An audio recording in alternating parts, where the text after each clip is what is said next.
Bonjour chers écouteurs, vous êtes bien sur Jade FM 99.7 et voici une nouvelle émission Les mots bourlingués avec aujourd'hui 4 nouvelles à coup sûr éclectiques.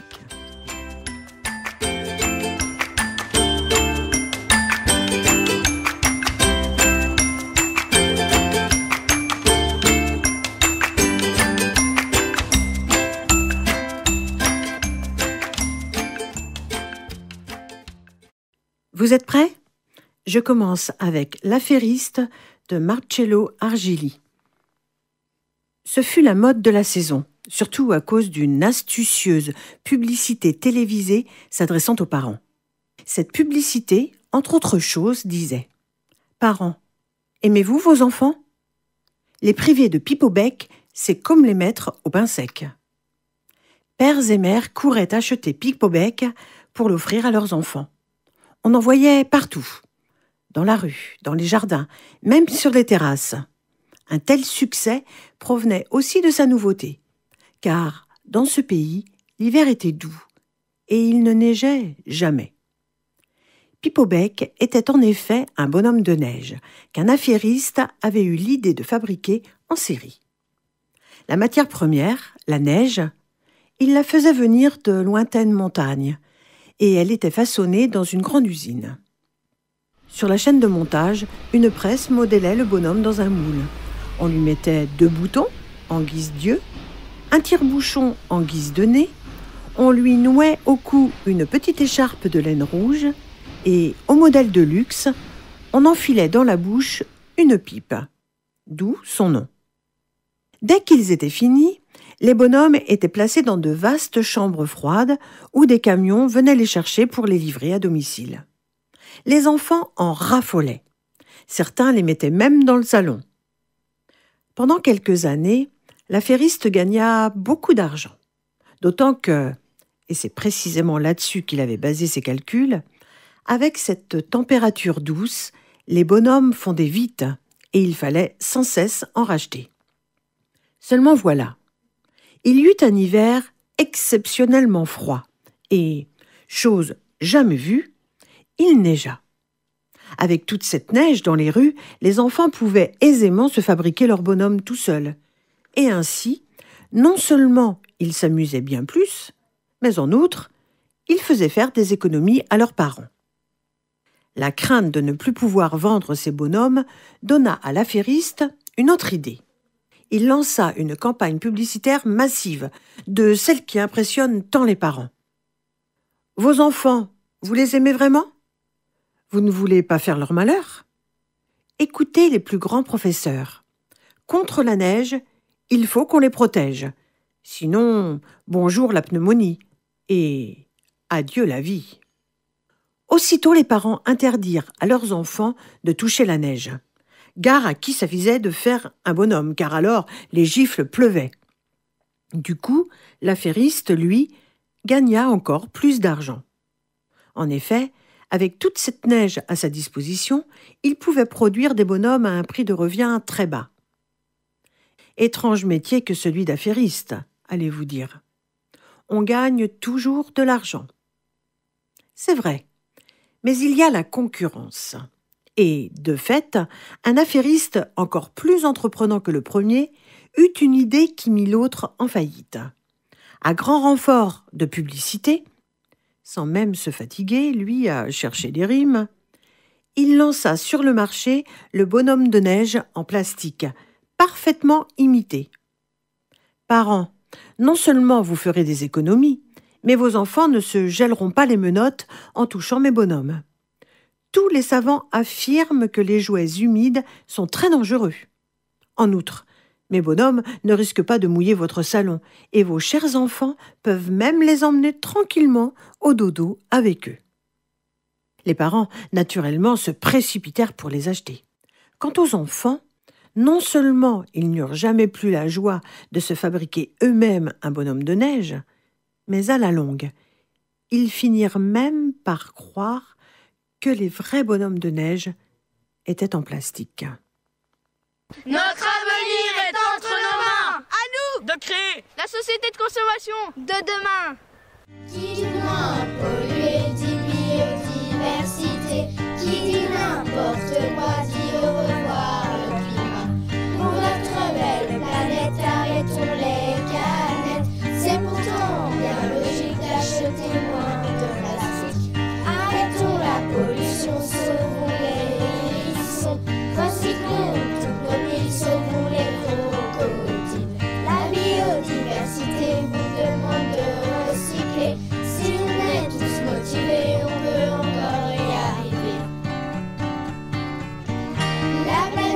est polluée, les poubelles sont débordées. Dans la vie, il faut trier tous les jours, moins gaspiller. La planète est polluée, les poubelles sont débordées. Dans la vie, il faut trier tous les jours, moins gaspiller.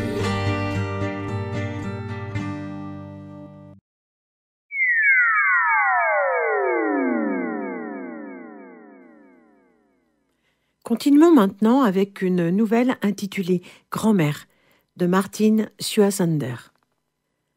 Je déteste grand-mère. Je ne l'aime pas parce qu'elle battait ma maman quand elle était petite. Je le sais parce que je les ai entendues toutes les deux un jour où elles s'engueulaient. Grand-mère disait « C'était pour ton bien, tu avais la tête dure. » Maman pleurait. Je ne supporte pas que maman pleure. Moi, je ne pleure jamais, et grand-mère ne me fait pas peur.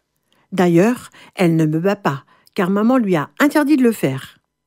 Si tu touches un seul cheveu de la petite, tu ne la revois plus jamais. Elle a dit ça avec un drôle de ton, et grand-mère a dû avoir une sacrée trouille, puisque jamais elle n'a levé la main sur moi. Mais si maman avait la tête dure, la mienne, alors, c'est un vrai caillou. S'il prend l'envie à grand-mère de taper dessus, elle se brisera tous les doigts, et ce sera bien fait. En attendant, je suis obligée de rester vivre ici, chez grand-mère, et ce n'est pas marrant. Je sais qu'on aura notre maison à nous bientôt. Maman me l'a promis. Mais c'est long. Peut-être que je serai déjà grande, trop grande, et qu'il sera trop tard. Je pense à tout cela le soir au fond de mon lit. Pourtant, grand-mère a une jolie maison, avec des petites fenêtres bleues et des jolis rideaux tout pleins de trous. Et il y a un jardin dans lequel je ne peux pas courir ni cueillir les fleurs. J'aime bien la maison, mais sans grand-mère dedans. Elle ne me laisse rien faire, et toutes les occasions sont bonnes pour me gronder. Parfois, je rêve que grand-mère est morte. Je sais que ce n'est pas bien, mais les rêves, ça n'arrive pas et on n'y peut rien. Hier, c'était mon anniversaire. J'étais un peu triste parce que maman ne pouvait pas être là à cause de son travail. Mais c'était chouette quand même, parce que j'ai pu inviter 2 copines et j'ai eu des cadeaux. 3 exactement. Un puzzle, un cadre avec la photo d'un chat. Oh, j'adore les chats. Et celui-là est magnifique avec sa petite tache noire sur le bout du nez. J'ai eu aussi un grand livre d'histoire. Et ça, c'est un cadeau de grand-mère. Pas de jeu. À ton âge, on doit lire. À chaque fête, grand-mère m'offre un livre. J'ai déjà 18 livres rangés sur une étagère dans ma chambre. Si je ne lis pas, je dois aider au ménage ou m'occuper à mon travail d'école. Alors, j'ai toujours un livre qui traîne avec moi. Parfois, il est ouvert sur mes genoux et je rêve à plein de choses insensées. Personne ne peut aller dans ma tête et grand-mère me fiche la paix. N'empêche que ce livre-là, celui de mon anniversaire, il me plaît bien. C'est plein d'histoires fantastiques qui font peur pour de faux. Je l'ai lu en 2 jours. Il y a une histoire que j'ai bien aimée. C'est celle de 2 enfants perdus en forêt et enlevés par une méchante sorcière qui veut les dévorer. Elle les engraisse jour après jour, puis, le temps venu, elle s'apprête à les dévorer. Alors, elle allume son four. C'est un énorme four, dans une énorme cuisinière. Et il faut presque entrer à l'intérieur pour bien l'allumer. La méchante femme se penche, brûle une allumette, et vlan! La petite fille, elle s'appelle Gretel, la pousse très fort dans le four et au diable la sorcière! Avec son frère Hansel, il découvre le trésor que la vieille avait caché dans la maison. Et les voilà libres, riches et heureux, car ils retrouvent leur famille. Moi aussi, j'aimerais être libre, riche pour donner tout l'argent à ma maman, et qu'on soit heureuses toutes les 2. J'ai lu cette histoire, je l'ai relue encore, et je l'ai même rêvée. C'est dimanche, et pour une fois, maman ne travaille pas. C'est une copine qui la remplace, Je suis folle de joie parce qu'on va en barque sur le lac. Et ensuite, gaufres et chocolat, a promis maman. Mais sur la barque, au milieu du lac, j'ai envie de pleurer. Maman prend un ton enjoué pour m'annoncer qu'elle doit partir pour son travail. Pas très loin, mais suffisamment pour que je ne la voie que pendant les grandes vacances. Tu comprends, ma chérie? Je ne peux pas te prendre avec moi pour l'instant, tant que je travaille de nuit. Mais c'est l'affaire d'un an, tout au plus. Et puis, je pourrais enfin mettre un peu d'argent de côté. Sans argent, pas de maison, soupire-t-elle. Dans la vie, ajoute-t-elle, il faut savoir se montrer patient. Tout arrive, mais il faut beaucoup travailler et beaucoup prier. Maman travaille beaucoup, et ses prières ne doivent pas être très efficaces. Moi, je ne peux pas travailler, parce que je suis encore trop petite. Alors j'ai prié de toutes mes forces.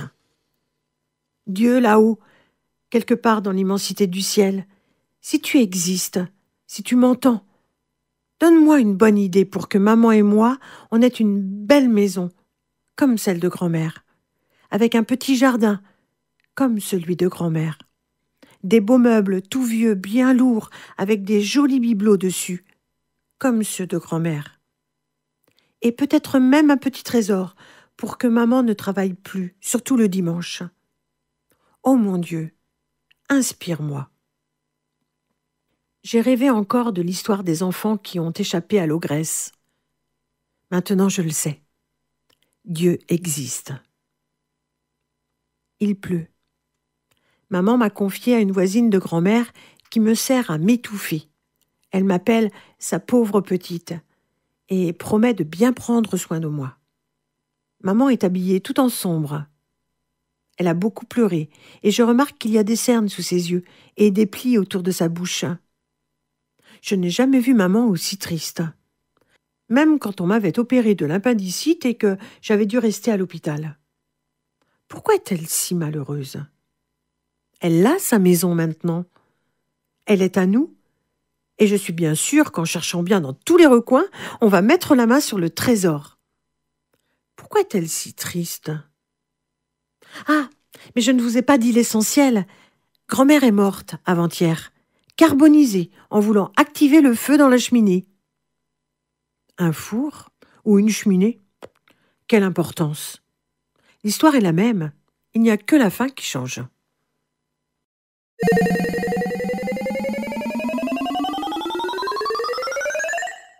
Vous êtes toujours là?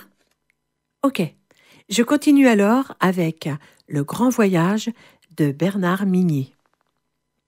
Toutes choses dont nous voulions faire un festival se sont changées en noires funérailles. William Shakespeare, Roméo et Juliette. Vitalie, mon amour, ma vie, mon âme. Rien de ce que je pourrais te dire ne saurait exprimer le bonheur que j'ai eu à vivre toutes ces années à tes côtés. Ce ne serait que le pâle reflet de ce que nous avons vécu ensemble jusqu'au dernier souffle, toi et moi. Nulle fin, nul terme à nos deux existences n'aurait pu être plus beau, plus grand, plus noble que ce festival Renaissance. C'est pour le rejoindre que nous sommes partis pour Rovaniemi hier matin. Nous savions que le trajet serait long. Depuis que les avions ont été interdits il y a 20 ans, plus personne ne voyage. À l'exception des gens comme nous, ceux que l'OPC, l'obligatoire politiquement correct, appelle les personnes antérieures, et qu'autrefois on appelait les vieux. Nous avons fait nos valises, et j'ai vu que tu avais les yeux humides en bouclant la tienne, mon chéri. À la télé, les infos en continu annonçaient que 2 autres personnes antérieures, ces 2 sinistres vieillards de Donald Trump et Vladimir Poutine, condamnés à la prison à perpétuité pour crimes contre la planète il y a 20 ans, avaient vu leur demande de libération pour raison de santé refusée par l'IA suprême. Le premier a 106 ans aujourd'hui, le second 100. Qu'est-ce qui a jadis poussé ces 2-là à mentir ? Qu'est-ce qui les a incités à presque condamner leurs enfants, leurs petits-enfants et toutes les générations suivantes par leur attitude irresponsable, leur cynisme, leur aveuglement et leur médiocrité. Étaient-ils eux-mêmes idiots, fous? Il est vrai que, en ce temps-là, sur l'ancêtre du MindNet, qui connecte aujourd'hui les 10 milliards de cerveaux de l'humanité, on racontait tout et n'importe quoi. Certains étaient même persuadés que la Terre était plate. C'est à n'y pas croire. Hein. On était retourné à une sorte de Moyen-Âge. Le monde était devenu fou. Tu t'en souviens?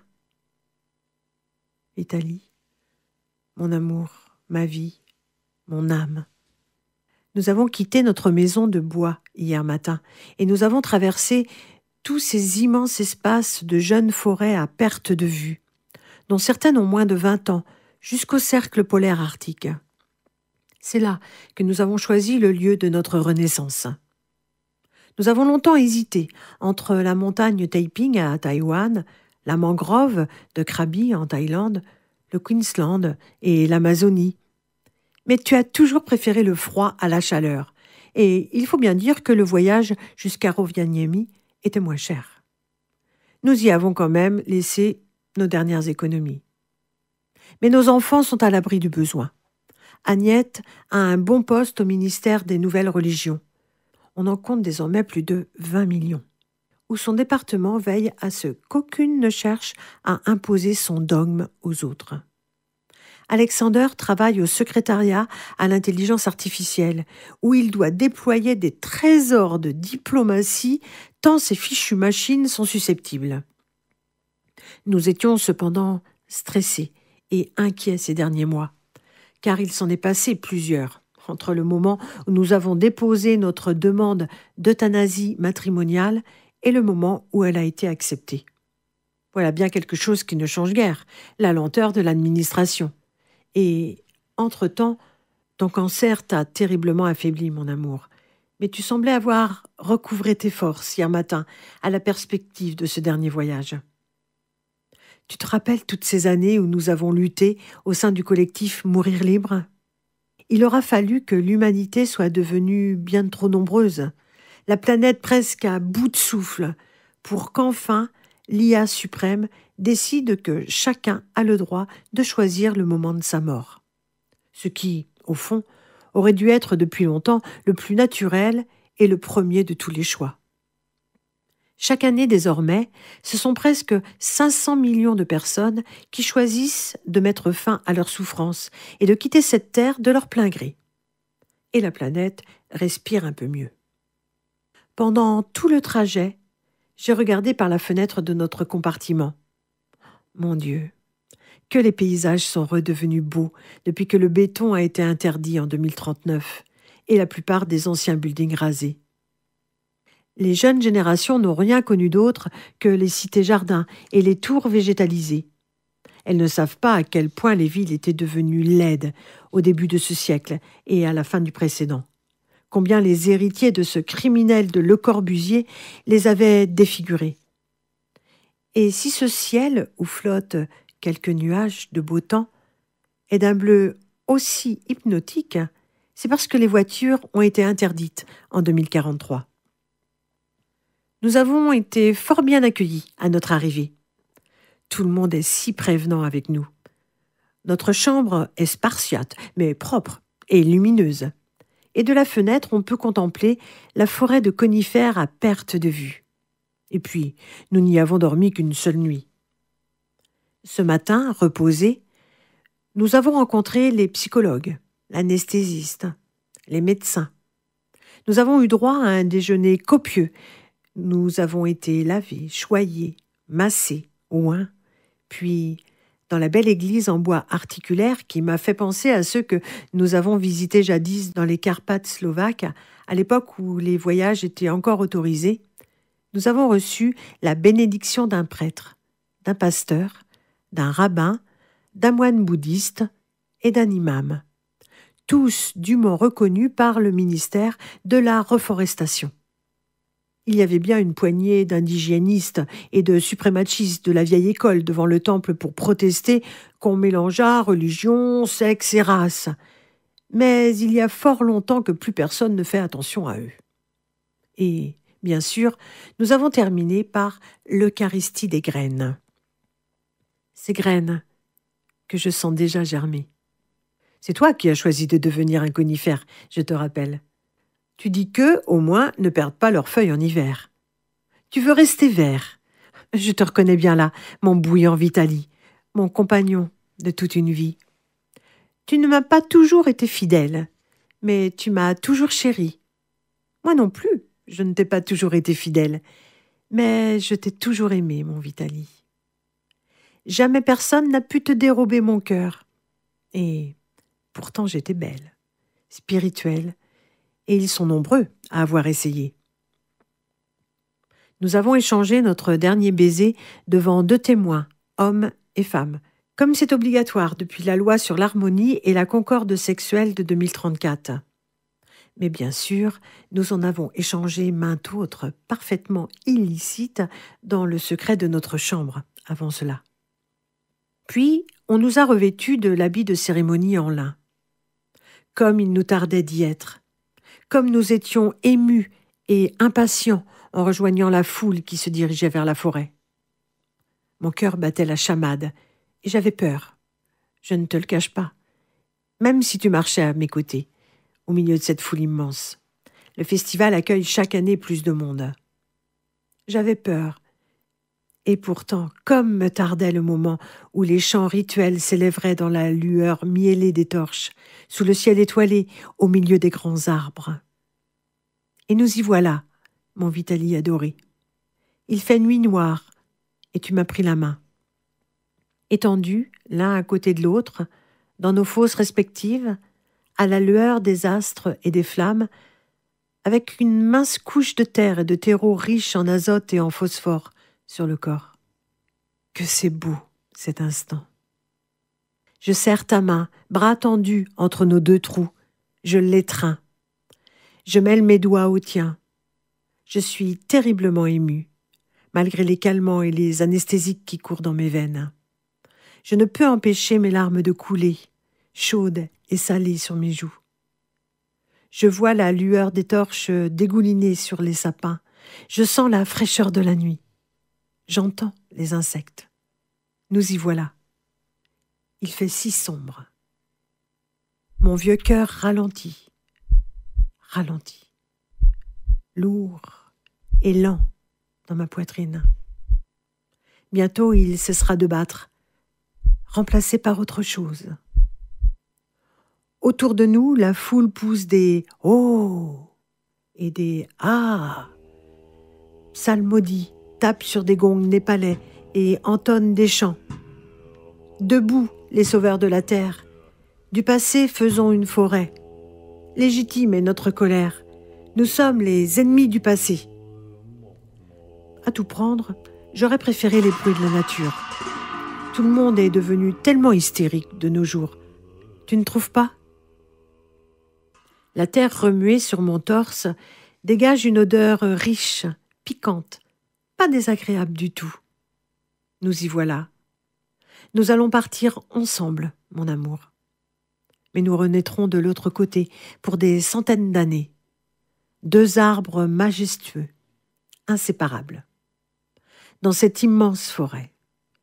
Et le vent bruissera dans nos ramures, et la neige d'hiver se déposera sur nos épines, et le chaud soleil de l'été brillera sur nos cimes. Et les oiseaux viendront nicher et s'accoupler dans nos branches. Je sens déjà les premières racines éclore dans mon ventre.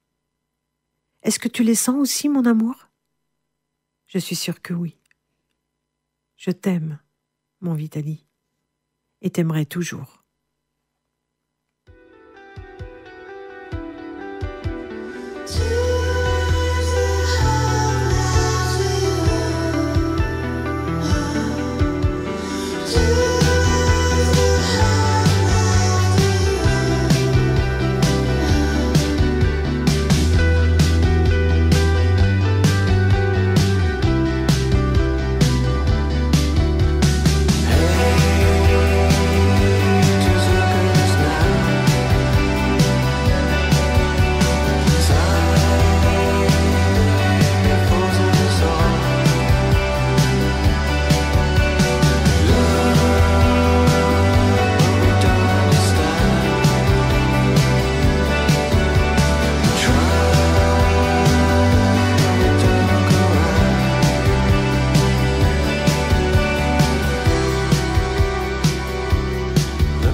Et maintenant, une petite dernière de Antonio Lobo Antunes, ma première rencontre avec mon épouse.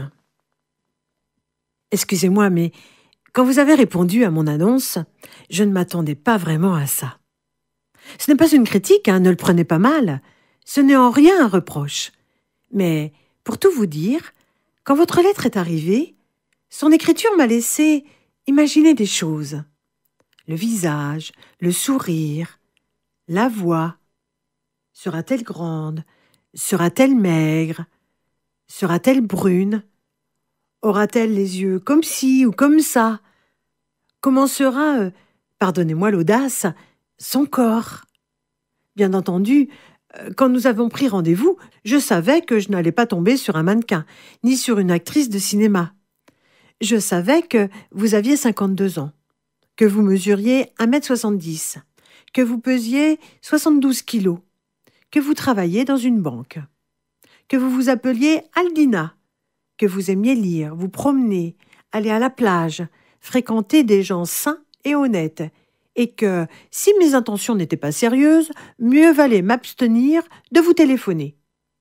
D'ailleurs, pour être franc, le journal ne m'a remis qu'une seule réponse, et c'était la vôtre.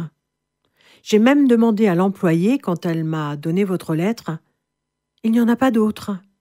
Et l'employée de me toiser, « Dites-vous bien que vous avez de la chance, car si une photo avait accompagné votre annonce, il n'y en aurait eu aucune. » Pourtant, je m'habille décemment.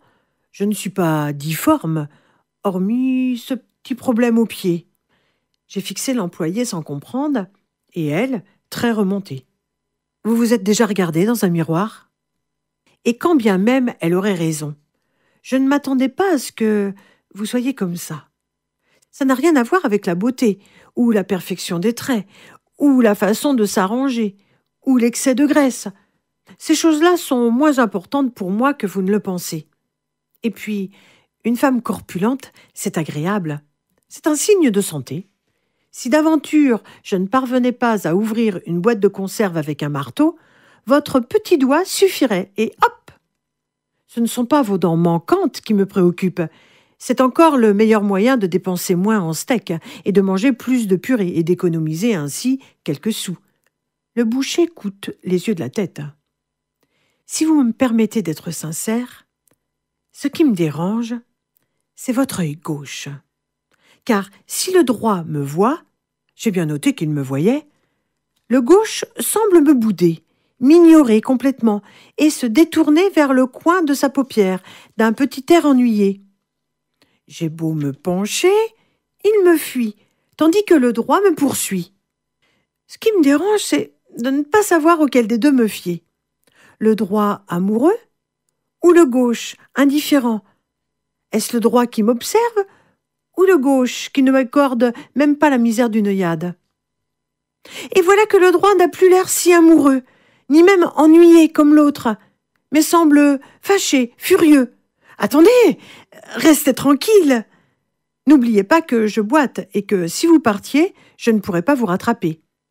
Lâchez donc votre sac à main, ne le brandissez pas ainsi au-dessus de ma tête. Surtout un sac à main de cette taille qui a tout l'air de contenir un énorme pavé. Laissez ce sac à main tranquille. Par tous les saints, laissez ce sac à main tranquille. Vous allez finir par abîmer la poignée. Vous allez finir par abîmer la fermeture. Ce serait dommage d'abîmer un sac à main qui a dû vous coûter une fortune. Laissez-moi aller un instant aux toilettes. Je reviens tout de suite. Ne m'attrapez pas par le bras. Regardez tous ces gens dans le café qui nous observent. Regardez la tête du patron. Lâchez-moi. Je me marierai avec vous, mais lâchez-moi. Je jure que je me marierai avec vous, mais lâchez-moi. Si vous me lâchez, j'irai droit au supermarché. J'achèterai 2 douzaines de paquets de purée Cérélac pour ménager vos dents et nous commencerons dès aujourd'hui, dès maintenant, à être heureux. Oh, quelle joie de voir votre œil droit de nouveau amoureux. Quelle joie de voir votre sac à main bien sage sur la table. Je m'appelle Abilio Pedrosa. Je travaille à la compagnie du gaz. Tout plaisir est pour moi, madame. Excusez-moi. Ne serrez pas ma main si fort. Ne broyez pas mes os. Je voulais dire, tout plaisir est pour moi, ma chérie. Je voulais dire, ne me déboîtez pas l'épaule. Tout plaisir est pour moi, mon amour. Bonjour, c'est Micheline, ou Micheline, comme disent ceux qui éprouvent le désir de me houspiller. Et puis c'est plus original. Toujours à propos de cette recherche d'affection intensive, de cette solitude qui pèse lourd certains soirs et où je me sens seule finalement. Solitude qui a ses avantages puisqu'elle permet un grand choix de loisirs, entre autres réveillonner avec un chat, boire une petite coupe de champagne dans ma kitchenette. Voilà. À ce propos, j'ai reçu une lettre très touchante d'un adulte aux proportions amoindries. Eh bien, c'est pour lui répondre que ça ne m'intéresse pas du tout. Non, pas de nain et pas d'handicapé. Voilà. Merci.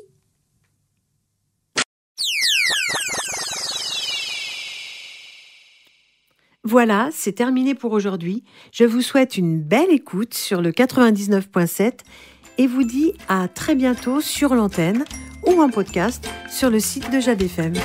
Ciao!